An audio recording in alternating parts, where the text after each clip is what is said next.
વિદેશી નાગરિકો માટે આંચકાજનક સમાચાર છે। હવે યુએસમાં 30 દિવસથી વધુ રહેતા દરેક વિદેશી નાગરિકે સરકાર પાસે નોંધણી કરાવવી પડશે, નહીં તો જેલ, દંડ કે દેશ નિકાલનો સામનો કરવો પડશે। વ્હાઇટ હાઉસની આ જાહેરાતથી ગેરકાયદેસર ઇમિગ્રન્ટ્સ પર શું અસર થશે એ જાણીએ।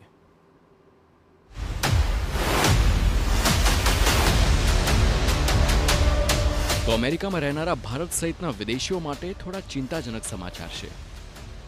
11 એપ્રિલ 2025થી અમેરિકામાં નવો નિયમ લાગુ થયો।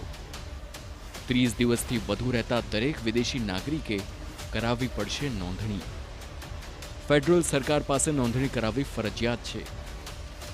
આ નિયમ એલિયન રજિસ્ટ્રેશન એક્ટ હેઠળ લાગુ કરાયો છે, જેમાં વિઝા ધારકો અને ગેરકાયદેસર ઇમિગ્રન્ટ સામેલ છે।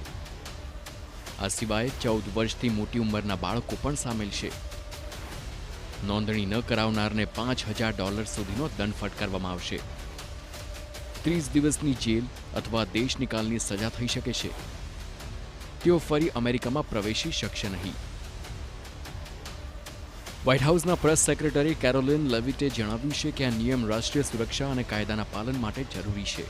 આ નિયમ હેઠળ વિદેશી નાગરિકોએ યુએસ સિટીઝનશિપ અને ઇમિગ્રેશન સર્વિસીસની વેબસાઇટ પર એકાઉન્ટ બનાવી નોંધણી કરાવવી પડશે।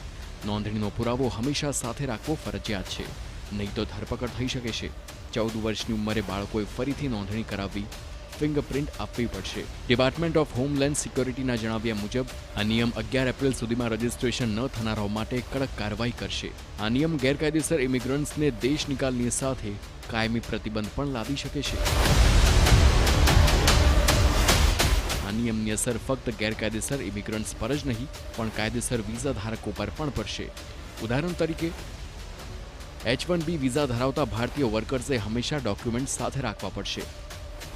કેનેડાના લાખો ટુરિસ્ટ ફ્લોરિડામાં સ્નોબર્ડ તરીકે રહેશે, તેમને પણ નોંધણી કરાવવી પડશે, જેનાથી તેમનો પ્રવાસ ખર્ચાળ બની શકે છે।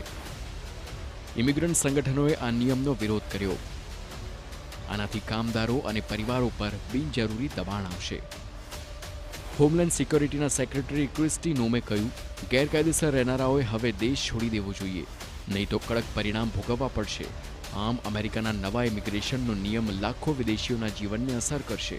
શું આ નિયમ ખરેખર રાષ્ટ્રીય સુરક્ષા વધારશે કે જનતા માટે નવી મુશ્કેલી ઊભી કરશે, એ આવનારો સમય કહેશે। Bureau report, TV9।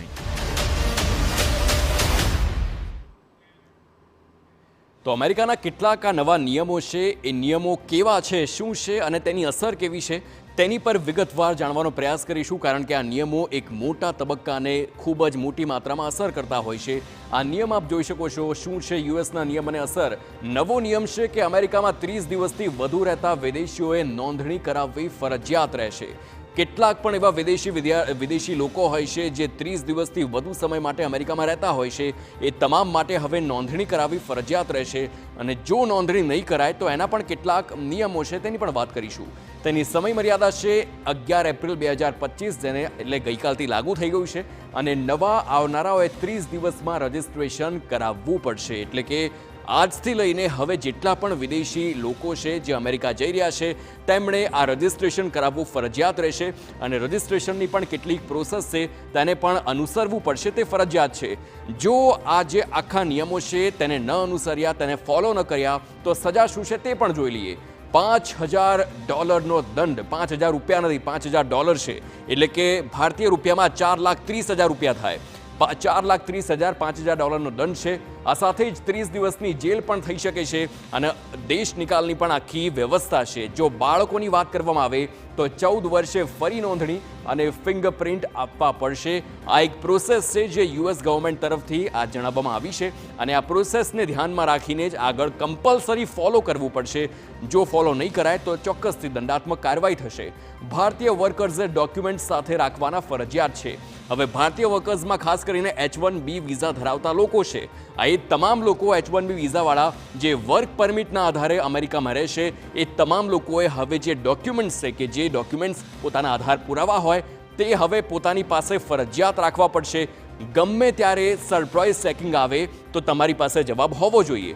હવે ફ્લોરિડામાં 3.3 મિલિયન વિઝિટર્સને અસર થઈ રહી છે, અને ખર્ચ પણ વધવાનો છે। આ ખાસ કરીને યુએસમાં ફ્લોરિડાની વાત કરીએ તો 3.3 મિલિયન વિઝિટર્સને મોટા પ્રમાણમાં અસર થાય છે અને ખર્ચો પણ વધવાનો છે. શક્યતા છે કે ત્યાં વધુ જે પ્રવાસીઓ હોય તે રહેતા હોય. ઇમિગ્રન્ટ્સ ગ્રુપે આ નિયમને અન્યાય ગણાવ્યો છે. ચોક્કસથી કેટલાક ઇમિગ્રન્ટ ગ્રુપ્સ હોય છે જે અમેરિકામાં કાર્યરત હોય છે. આ તમામ એ ગ્રુપ્સ જેણે હાલ આનો વિરોધ કર્યો છે, પરંતુ હાલ ટ્રમ્પની સરકાર છે, કોઈ પણ વિરોધ હાલ પૂરતો ચાલે એવું લાગતું નથી, કારણ કે કડક વલણ ટ્રમ્પની સરકાર સતત આ તમામ લોકો પર અપનાવી રહી છે. તો હાલ ફિગર આપનીમાં રોકાઈ એક બ્રેક માટે. જોડાયેલા રહો TV9 સાથે.